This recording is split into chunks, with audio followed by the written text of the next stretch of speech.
This is Manningtree Park, which is a development between Manningtree and Mistley in Essex. It was previously a field and we have consent here for 485 dwellings. We are trying to design something that really picks up on the history of the area and has a number of places you pass through. So we're standing in the park, entrance to it. Behind us we've got quite a formal Victorian inspired terrace of houses, which is influenced by New Square in Cambridge. And then the road zigzags down and you have a straight high street that takes you down to the village green with a shop and cafe in it. In this new build we've tried to pick up a lot on historic layouts from market towns and things, but also in terms of historic detailing. So you can see there's a lot of cornices and dentil and exposed rafter feet and things which are all built out of timber and really reflect the traditional Essex craftsmanship you see in older houses. Every single house here is timber frame. It goes up quickly, weather tight quickly, and allows us to start fitting out while the external envelope comes up. And timber frame, again, it's a really traditional form of construction that goes back centuries and centuries, which really ties in with a lot of the historic detailing we've got. This is the first stage in the process. The foundations are in, the floor's in, the underfloor heating's in, the services are in, and with the scaffoldings up ready to receive the timber frame. So the whole thing goes up in a matter of days. Behind us we've got a house with a timber frame up, and the timber frame comes with a membrane on the outside. So as soon as the frame goes up, essentially the walls are watertight enough for us to start the fit out internally. And you can see here the roof is already on, making sure it's watertight, and we're now following up more slowly with brickwork or boarding, whichever the external finish is.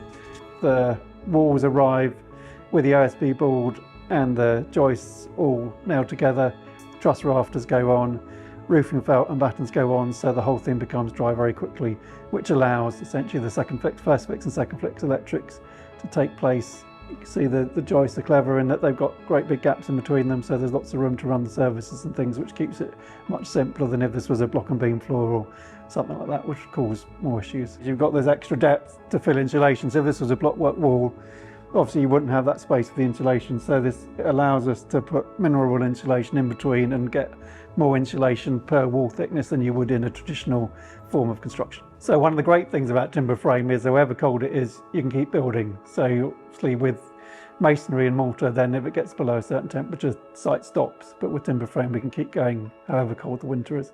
So great for progress and keeping to programme.